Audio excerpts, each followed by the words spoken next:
Namo tassa bhagavato arahato samma sambuddhassa. Namo tassa namo arahato samma sambuddhassa. Namo tassa bhagavato arahato samma sambuddhassa. Nak paro nikupita nyati manyita kata cina gaji biarusanya padik kasanya nanyamanya satu gamicia di para bapak ibu sekalian, sebelum saya mengawali sebuah rangkaian pesan Waisak, saya ingin melanjutkan dari pesan Waisak dari Sangga Theravada Indonesia, karena masih ada tersisa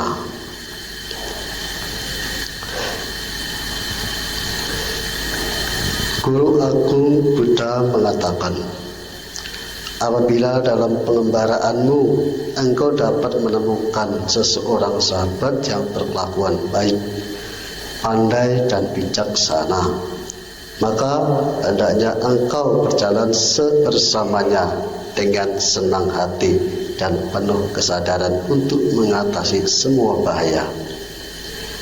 Dhammapada bait 328. Sahabat baik dalam kehidupan bersama akan memberi dukungan sepenuhnya terhadap kebahagiaan hidup bersama, dengan mengecilkan kepentingan individu dan mendukung kepentingan bersama, maka akan hidup dalam kebersamaan yang utuh.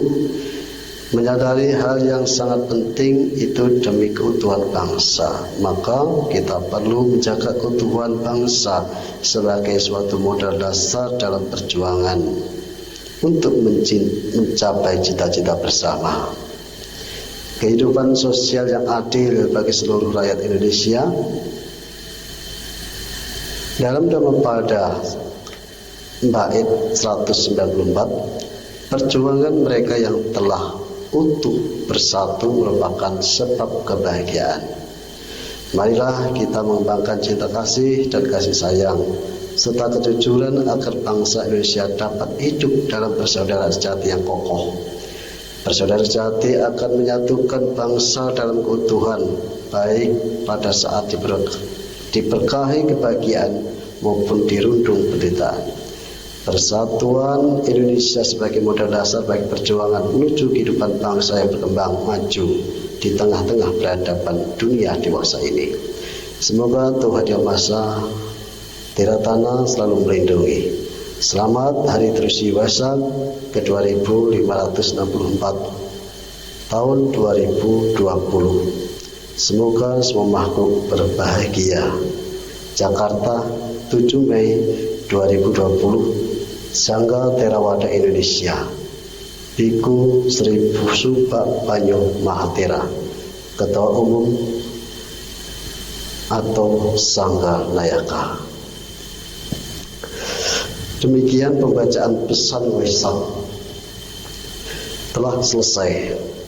Semoga kita dapat mengambil makna apa itu persaudaraan dasar keutuhan bangsa. Tetapi pada kesempatan ini saya ingin sedikit membahas dengan versi yang berbeda. Nah, oleh karena itu pada kesempatan ini saya mengajak para bapak ibu saudara sekalian yang berbahagia, kita sebagai manusia tentu hidup bermasyarakat, tidak hidup dalam kesendirian. Hidup berkeluarga bukan kesendirian. Itu dalam lingkup kecil.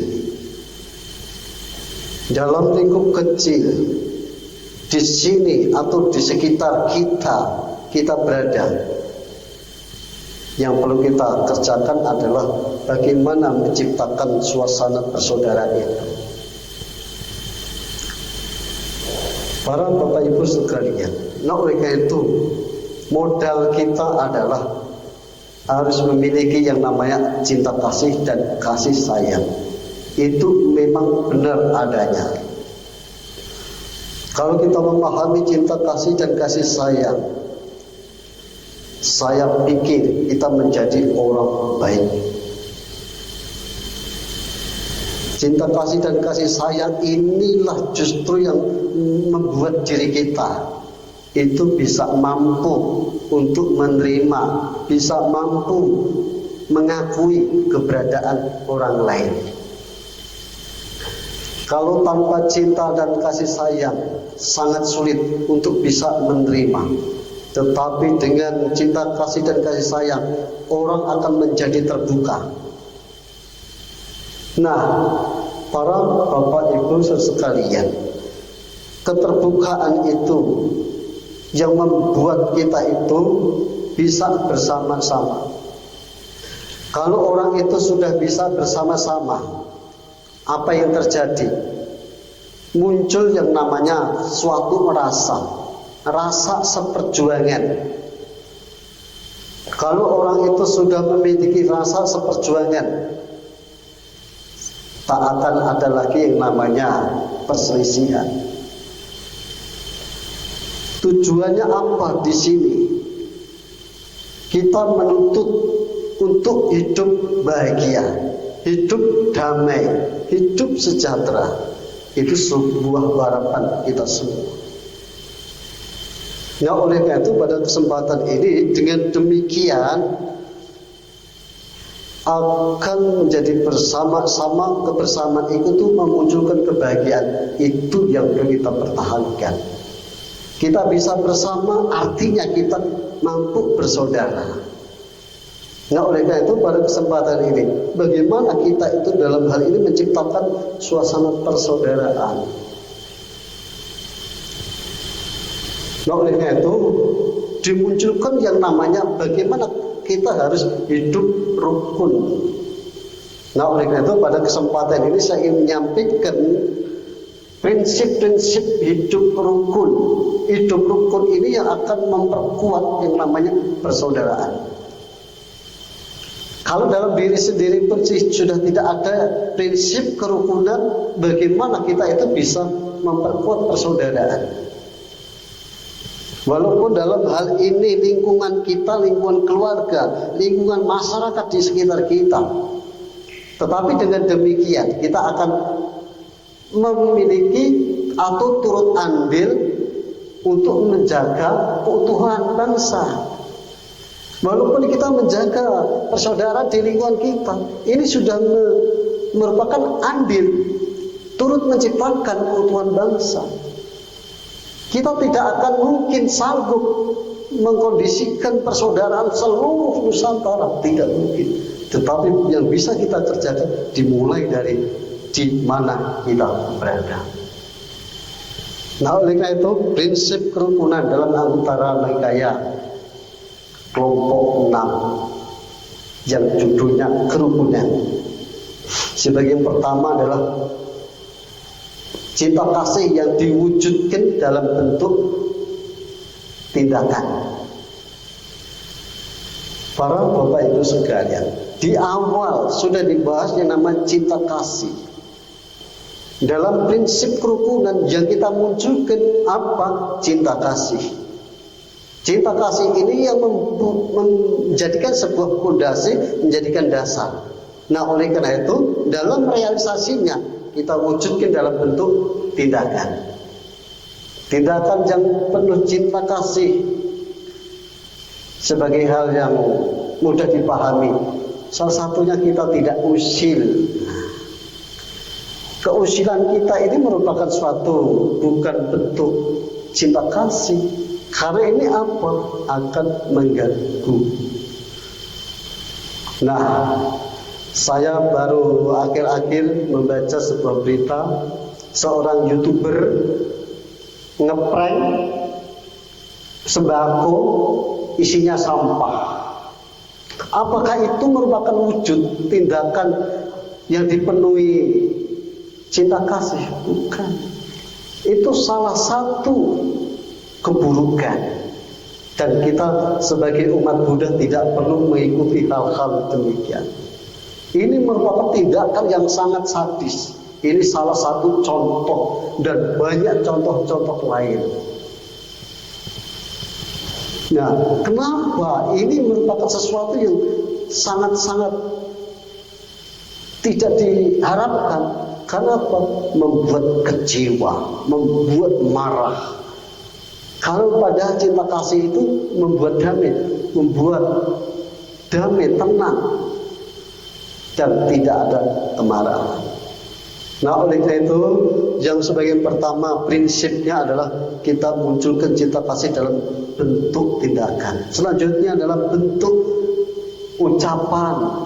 Ucapan ini juga ucapan yang tidak menyakitkan, tetapi justru cinta kasih melalui ucapan yang menyenangkan. Menyenangkan yang seperti apa? Apakah harus dimulai dari sebuah candaan? Tidak. Karena candaan ini juga kalau kelewatan juga menjadi bumerang. Nah, pada kesempatan ini ucapan kita jaga. Perlu kita renungkan, apakah kata-kata itu membuat sakit hati atau tidak. Ini kita perlu yang bisa mengukur diri. Kita kembalikan pada diri kita sendiri. Apakah kata-kata itu kalau saya mendengar saya merasa sakit? Mari kita kembalikan kata-kata yang sebelum kita keluarkan. Tujuannya apa? Agar kita tidak sembarangan dalam berucap, dalam berkata-kata. Karena kata-kata kita ini juga merupakan menjadi salah sumber masalah, juga sumber kebaikan. Harapannya di sini dengan penuh cinta, pengertian cinta, tidak membuat sakit hati, tidak membuat celaka. Maka dengan kata-kata itulah kita jaga. Orang ada yang mengatakan orang lebih sakit ketika disakiti secara kata-kata. Orang mengatakan demikian. Memang benar. Kita disakiti melalui kata-kata yang tidak menyenangkan, itu sangat membekas di hati. Kalau kita tidak mau merasakan hal yang sama seperti itu, hati-hati jangan sampai kita mengutarakan kata-kata yang membuat sakit hati. Dengan demikian akan terjalin hidup. Tetapi kalau orang sudah kadung yang namanya sakit hati, itu akan menjaga jarak, bukan kerukunan. Kerukunan ketika kata-kata itu indah, kata-kata itu menyenangkan, kata-kata itu memberikan solusi, memberikan sebuah pendapat, memberikan sebuah penyelesaian, merupakan sesuatu yang menghibur di saat tidak senang atau dalam kondisi duka. Sebagai yang selanjutnya, prinsip adalah cinta kasih dalam berpikir. Hati-hati dalam berpikir. Pikiran kita perlu kita jaga. Jangan memiliki pikiran buruk terhadap orang lain. Karena apa? Pikirannya akan mempengaruhi ucapan dan tindakan kita. Kalau kita berpikir buruk terhadap orang lain, kata-kata juga buruk terhadap orang lain. Ini juga perlu dijaga dengan baik. Nah, ini yang perlu kita kerjakan. Cinta kasih ini sebagai modal utama. Tetapi masih ada prinsip-prinsip yang lain, yaitu adalah mau berbagi. Berbagi terhadap apa yang dimiliki. Kenapa hal itu bisa menjadi rukun? Pertanyaannya demikian. Bagaimana kok bisa rukun? Karena dasar berbagi. Sebagai contohnya adalah hubungan umat dan para samana. Kenapa bisa menjadi dekat? Karena didasari saling berbagi. Selain menjalankan tugas seperti apa yang dikatakan dalam Sigalowada Sutta, tetapi di sisi lain itu merupakan salah satu strategi cara untuk mengakrabkan untuk membuat kita rukun. Ya kalau kita sudah sering diberi, nggak mungkin kan kalau kita itu semena-mena, tiba-tiba ngamuk-ngamuk, nggak mungkin. Berbagi tidak akan memberikan kesempatan bagi seseorang untuk melakukan hal-hal yang buruk. Ini hebatnya berbagi. Tetapi kalau kita tidak berbagi, ini peluang pikiran untuk mencela ini sangat besar sekali. Ditambah lagi tindakannya, ditambah lagi ucapannya, akan demikian. Nah, oleh karena itu saya mengharapkan prinsip kerukunan adalah mau berbagi. Nah, oleh karena itu pada kesempatan ini saya mengajak apa yang kita miliki patut berbagi. Kenapa? Karena agar kita menjadi orang yang tidak kikir. Sebagai selanjutnya para bapak ibu sekalian, selain berbagi, berdiam dalam moral. Kita bersama ini kalau bersama-sama dengan sama moralnya, sama baiknya, sama karakternya, sama kepribadiannya, sama kejujurannya, itu akan membawa kedamaian. Kita akan damai, tetapi akan menjadi tidak rukun kalau yang satu suka suka mencuri. Salah satu contoh, orang baik tidak akan bisa bersama, bisa berkumpul, tidak mungkin. Nah, oleh karena itu persamaan moral ini sangat ditekankan, entah itu dalam lingkungan keluarga, lingkungan masyarakat, itu akan ditekankan. Nah, pada akhir-akhir ini banyak isu yang namanya maling. Ya, coba kalau tidak ada isu maling, coba tidak ada maling beneran, tidak akan ada orang yang gelisah. Karena sesuatu yang tidak sama moralnya itu justru menjadikan orang lain itu gelisah. Nah, kalau kita itu tidak mau membuat gelisah orang-orang di sekitar kita, moral itu kita perbaiki. Yang meliputi ucapan, melalui tindakan, itu yang harus terkendali. Agar apa? Membuat orang lain senang, membuat orang lain tidak terancam. Sebenarnya dunia itu bisa damai, dunia itu aman kalau moralnya orang itu sama-sama tidak merugikan orang lain, bahkan makhluk lain. Yang selanjutnya adalah prinsipnya adalah pandangan. Pandangan kita itu harus benar para sekalian. Kalau sebagai contohnya dalam keluarga pun, kalau terjadi perbedaan pendapat, itu juga akan menjadi masalah. Apalagi dalam lingkungan masyarakat. Nah, oleh karena itu jangan memiliki pandangan-pandangan yang dirasa itu tidak pas. Jangan mengukur pandangan yang dianggap itu celeneh. Ya kan? Ini ukuran-ukuran dalam masyarakat. Kalau dalam dhamma tentu pandangan-pandangan yang di luar dhamma. Kalau kita kebiasaannya hidup di wihara, tetapi tiba-tiba mengatakan, sebagai contohnya adalah nibbana bukan yang tertinggi. Karena perbedaan pendapat, pandangan itu memicu sebuah perpecahan, kerukunan tidak akan terjadi gara-gara pandangan.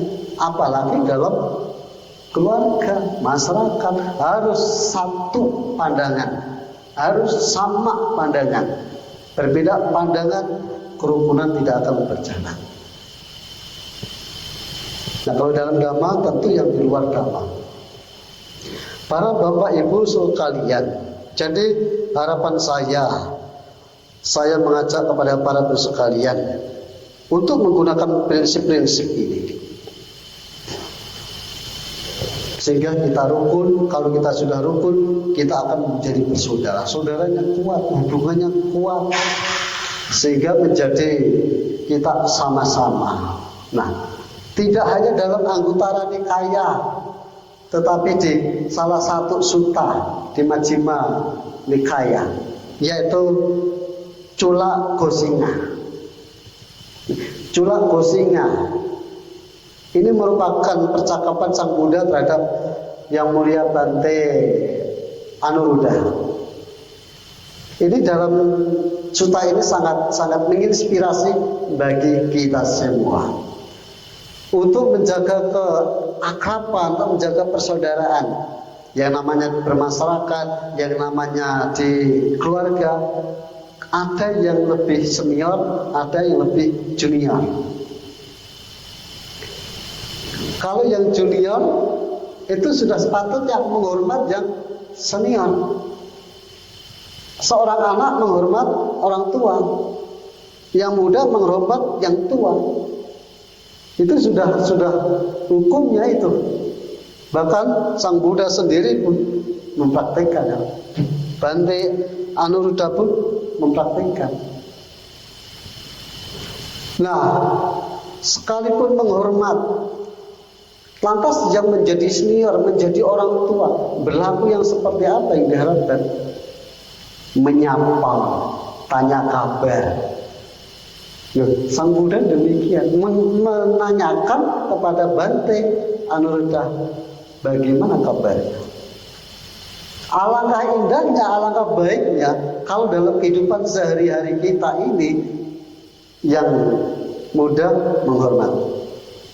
Menghormat ini dari segi ucapan, dari segi perilaku, ya kan? Nah, ucapan, ya kalau yang senior itu belum berbicara, yang junior menunggu, lebih baik diam daripada mendahului salah. Nah, para bapak ibu sekalian, terus yang menjadi pertanyaannya, mengapa yang senior ini mau menyapa? Ya kan? Karena orang yang senior itu sudah lebih tahu manfaat-manfaatnya. Jadi kita semua nanti akan menjadi orang tua, orang yang lebih senior, orang yang lebih tua. Ketika ketemu yang lain, ketemu yang muda, tanya kabar. Tetapi ya sekarang itu ditanya kabar malah selelehan. Ditanya kabar malah ngomongnya sama HP, repot. Oleh karena itu pada kesempatan ini, mari yang muda menghormati pada yang tua juga menanyakan kabar. Saya rasa itu pun demikian. Ketika saya ditanya kabarnya bagaimana, itu mengundang sesuatu yang menyenangkan. Kenapa? Ada suatu perhatian, sebagai bentuk perhatian. Umumnya kalau diperhatikan itu senang. Demikian pula junior, ya, ketika ditanya kabar bagaimana, lantas yang junior berbalas, bagaimana kabar senior, kabar orang tua, yang saling timbal balik. Itu luar biasa. Sang Buddha dan beserta muridnya itu mempraktekkan demikian. Nah, itu walaupun itu belum masuk ke intinya, tetapi ini awalan yang sangat menarik bagi kita. Dan saya sangat mengharapkan kepada para bapak ibu sekalian dimanapun juga berperilaku demikian. Prinsip selanjutnya yang ada kemiripan. Cinta kasih pula wujud dalam wujud ucapan, perilaku maupun pikiran. Tetapi ada perbedaan di sini. Kelanjutannya apa? Untuk membuat kita itu bisa rukun, Orang harus tahu masing-masing kewajibannya. Ini dalam Culak Kursinya demikian. Setelah orang itu menemukan cinta dalam bentuk ucapan, tindakan, pikiran, selanjutnya adalah mengetahui kewajibannya. Kewajiban saya itu apa? Kewajiban setelah ini apa? Orang tahu. Coba. Tetapi bagi orang yang tidak mengerti kewajibannya, bahkan sudah diingatkan lupa. Orang yang entah itu orang junior, orang senior, ketika orang itu melihat orang melalaikan kewajibannya, ini merupakan salah satu sumber permasalahan. Nah, oleh karena itu yang perlu kita ketahui saat ini, kewajiban kita di rumah tangga sebagai apa dan harus bagaimana, itu harus kita kerjakan. Kewajiban kita dalam bermasyarakat sebagai apa dan harus bagaimana, itu yang perlu kita kerjakan. Misalnya dalam bermasyarakat ada Pak RT, ada Pak RW, Pak RW, Pak RT mengutus pengurus yang lainnya menyanggupi, ya. Tetapi begitu hari H tidak terlaksana, siapa yang enggak kesel? Walaupun hal-hal sepele seperti itu merupakan bibit-bibit ketidakrukunan. Orang itu dongkol, orang itu mangkel, ya kan? Udah bilang iya, ya, bilang sanggup, gitu kan? Tapi kenyataannya tidak sanggup. Ini akan bikin kesel. Ya, apalagi kita sebagai manusia biasa yang belum mencapai kesucian, kesel. Nah, tetapi akan berbeda ketika orang itu, dia menjalankan kewajibannya. Orang yang memperhatikan itu senang. Apalagi orang tua memperhatikan anak-anaknya yang tahu kewajiban-kewajiban, senang sekali. Seorang anak juga senang kalau kewajiban orang tuanya ya dipenuhi, ya kan? Kewajiban orang tua terhadap anak apa? Ya ngasih duit. Enak ya, enak sekali duit. Ya tidak harus duit, tapi bagaimana mencukupi? Karena apa? Karena ada perselisihan dalam keluarga. Karena hak itu tidak terpenuhi dari kewajiban. Dalam masyarakat juga demikian, akan terjadi permasalahan konflik kalau tidak ada dasar memahami diri, menjalani kewajiban-kewajiban. Nah, oleh karena itu, alangkah baiknya kita sebagai umat yang bijak itu harus tahu kewajibannya. Jangan melihat hak dulu, ya kan? Hak itu akan kita peroleh kalau kita melaksanakan kewajiban. Jangan melihat hasilnya dulu, ya. Rata-rata orang zaman sekarang melihat hasilnya. Kalau saya mau melakukan nanti dapatnya apa? Demikian. Tetapi itu prinsip yang tidak sesuai. Yang perlu dibenarkan adalah bagaimana kita prosesnya menjalani kewajiban-kewajiban itu. Yang di situ akan didapat sebuah pengalaman-pengalaman. Pengalaman yang menyenangkan, sehingga kalau dikenang ini akan menjadi pelajaran yang indah. Kalau dikenang akan menjadi ingatan yang menyenangkan. Nah, itu sebagai yang perlu kita kerjakan.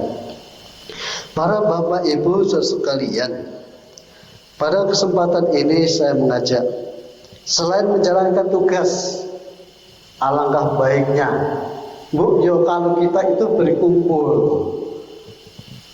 berdiskusi. Ya kan? Diskusi itu penting. Itu merupakan salah satu sebab bagaimana rukun. Kalau kita rukun, kita bisa bersaudara. Kalau dalam keluarga diskusi ditinggalkan, dalam masyarakat diskusi ditinggalkan, bahkan dapat undangan juga tidak mau datang. Nah, kalau orang tua membahas, seorang anak mendengarkan.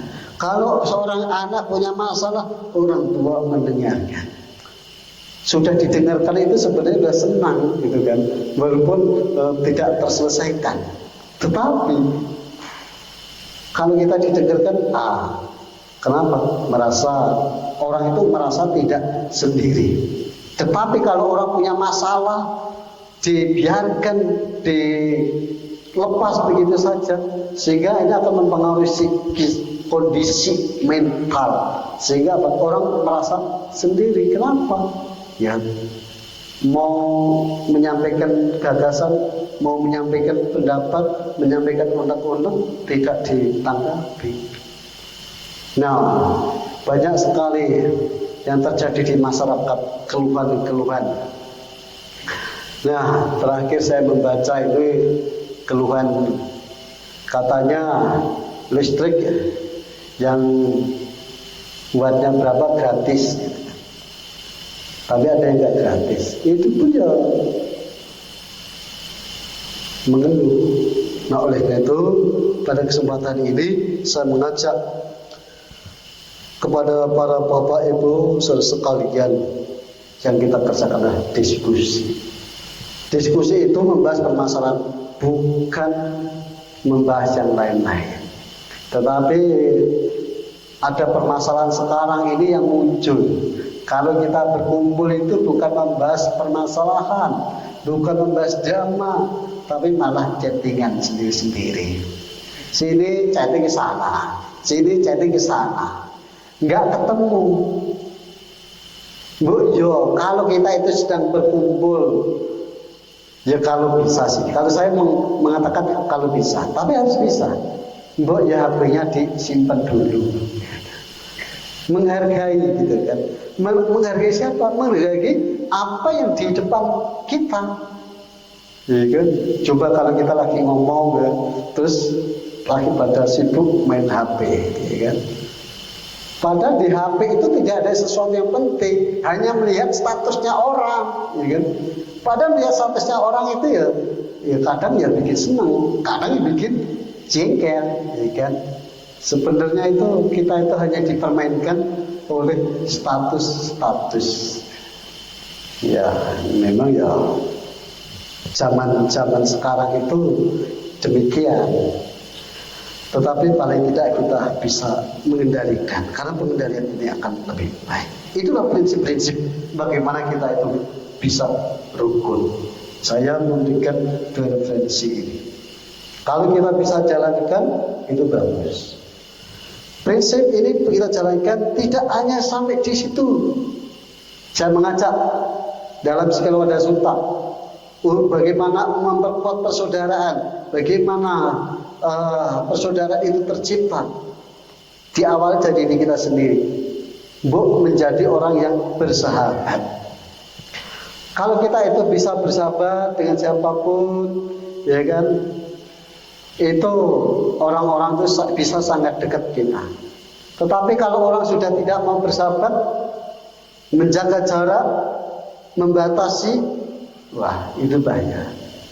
Nah, dengan dalam Sikalwada Sutta ada 4 hal yang perlu kita kerjakan sebagai orang yang mengupayakan persaudaraan ini tercipta. Sebagai pertama, menjadi orang yang gemar menolong. Nah, itu menolong penting. Menolong itu tidak ada batasnya. Selama ada kesempatan, ada yang membutuhkan, itu peluang kita untuk menolong. Orang yang ditolong senang.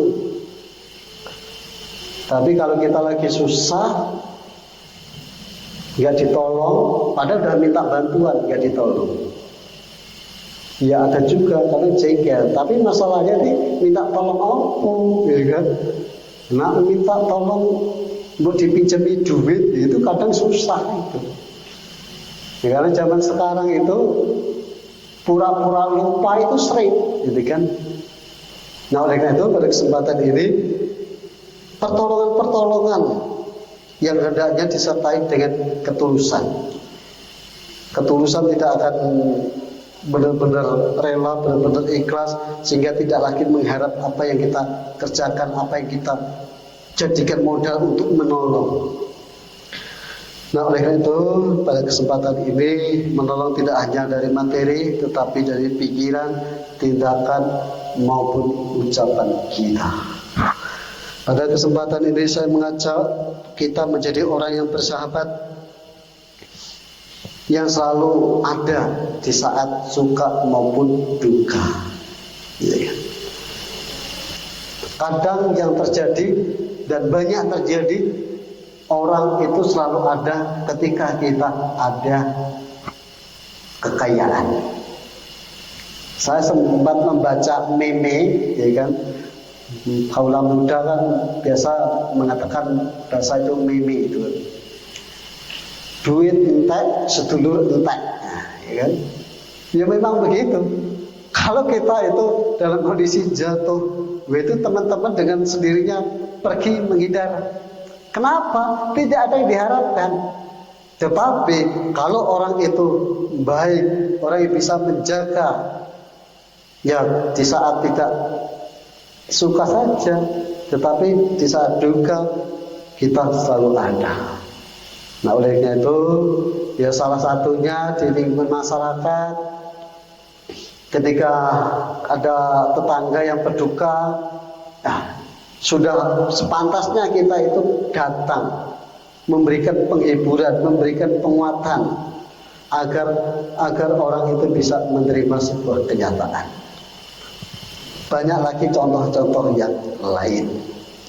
Para Bapak Ibu sekalian, selanjutnya yang saya ingin ajak adalah mari kita itu menjadi orang yang suka menasihati. Kadang orang yang menasihati itu ya kadang butuh perjuangan, karena tidak hanya sekali dua kali orang itu diberi nasihat bisa mengerti, harus berulang-ulang. Walaupun demikian, ya itu merupakan salah satu praktik kita, cara kita untuk melatih kesabaran kita melalui apa? Memberikan nasihat. Ya kan? Ya paling tidak 3 kali lah. Pertama, dutia, tatia. Kalau sudah diingatkan 3 kali enggak beres-beres, ya udahlah dibiarkan aja. Daripada sampai akhir.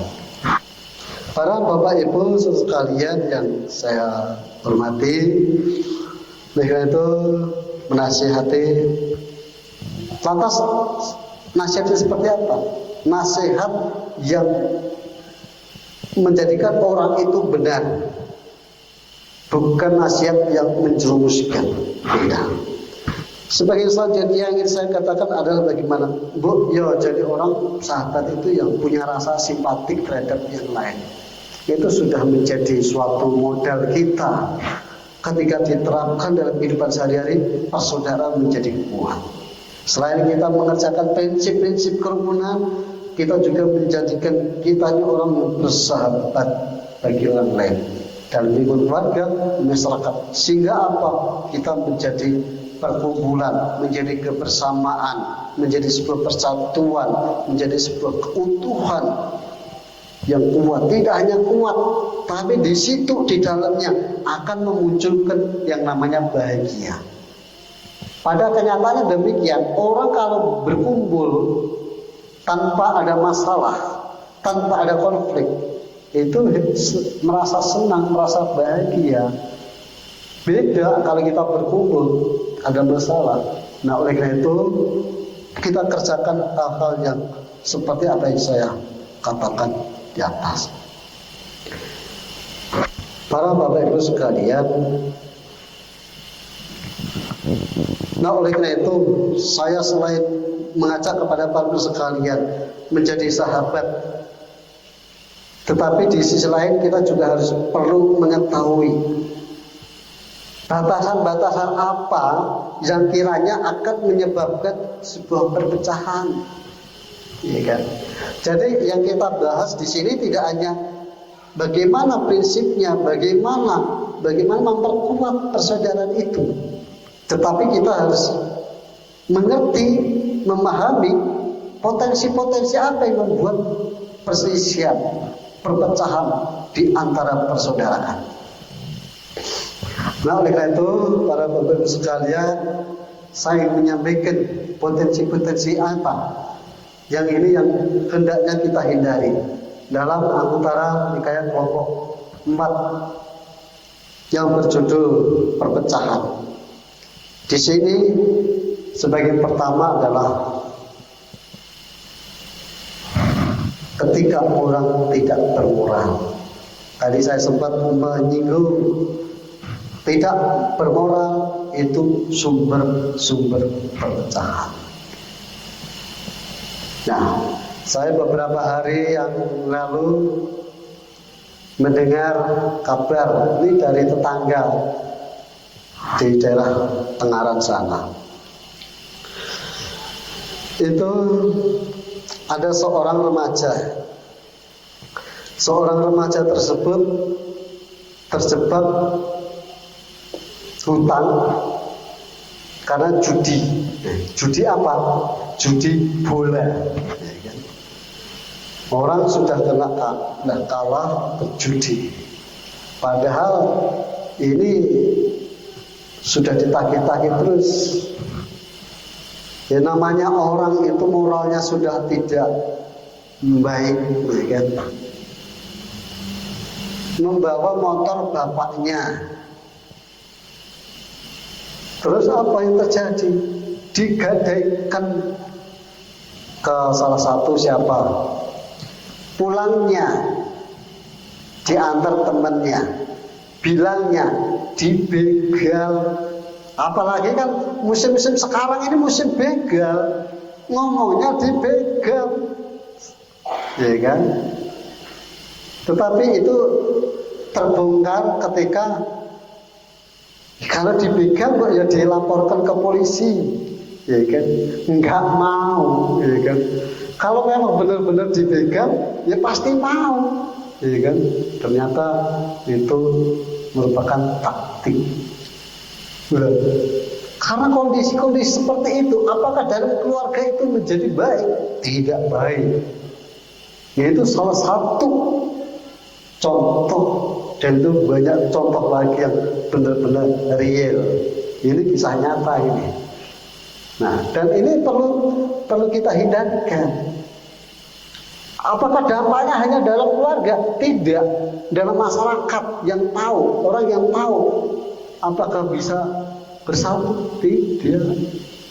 Orang akan mencurigai. Kejahatan orang itu akan selalu dicurigai. Walaupun kita itu seandainya bertindak jahat, sudah insaf, sudah tobat bahasa umumnya. Tetapi kalau kita bertemu dengan orang lain, apakah orang lain itu bisa tenang? Curiga dengan kita. Oh, jangan-jangan motor saya digadaikan. Nah, kan berpikir demikian. Ini yang perlu kita hindarkan, moral. Yang kita perbaiki adalah karakter kita. Karakter kita harus karakter yang baik. Harus kita kembangkan kejujuran kita, nilai kejujuran. Selanjutnya jangan sampai mengundang kecurigaan. Orang itu yang terbuka terhadap apa yang dilakukan. Sebagai yang selanjutnya, potensi yang membuat perpecahan adalah ketika orang itu memiliki pandangan salah. Di awal dalam sebuah prinsip juga sudah dibahas tentang pandangan salah. Pandangan salah ini juga akan menyebabkan perpecahan. Sebagai selanjutnya yang menyebabkan perpecahan ketika orang dalam berpenghidupan yang salah. Ya. Di mana-mana pun orang tidak akan mengharapkan penghidupan salah. Orang bijak akan tidak menghendaki. Kenapa? Penghidupan salah sangat merugikan. Dan kita pun juga sebenarnya tidak mau dirugikan. Kalau kita dirugikan, mau. Nah, ini sebenarnya adalah orang-orang yang tidak bijak. Tetapi kalau orang itu baik, sesungguhnya tidak mau jika dirugikan. Nah, oleh karena itu pada kesempatan ini saya mengajak, mari kita itu berhati-hati dalam mencari penghidupan. Sebagai yang terakhir yang ingin saya katakan di sini adalah jadi orang yo, jangan mencari penghormatan, jangan hanya ingin dihargai, ya kan? Banyak di antara kita di luaran sana hanya kerja untuk sebuah pencitraan, hanya untuk sebuah dukungan, padahal itu sangat bertolak belakang. Nah, kalau kita itu mengerjakan sesuatu hanya untuk mencari pujian, mencari sanjungan, itu sesuatu yang tidak tepat. Lantas yang tepat ya seperti apa? Kalau memang kita punya ada niat baik, kerjakan dengan ikhlas, dengan rela, dengan tulus, tidak mengharap sedikit apa-apa, termasuk penghargaan. Seandainya kita tidak dihargai, ya tidak akan menjadi masalah. Ketika kita tidak disanjung, ya tidak akan menjadi masalah. Ketika kita tidak dipuji, ya tidak akan menjadi masalah. Karena apa? Praktek dhamma itu bukan pencitraan, ya kan? Praktek dhamma itu adalah pembebasan yang nantinya akan membuahkan bebas dari permasalahan dan bebas dari konflik. Kenapa? Orang yang mengetahui orang itu hanya untuk mencari pujian saja.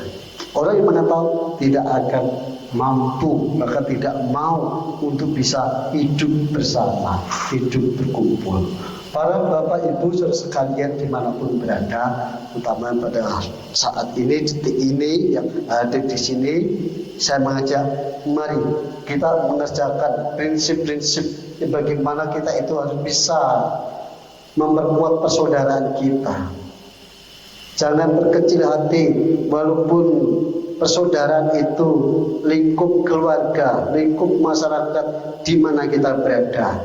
Saya katakan, hal itu sudah turut membantu bangsa.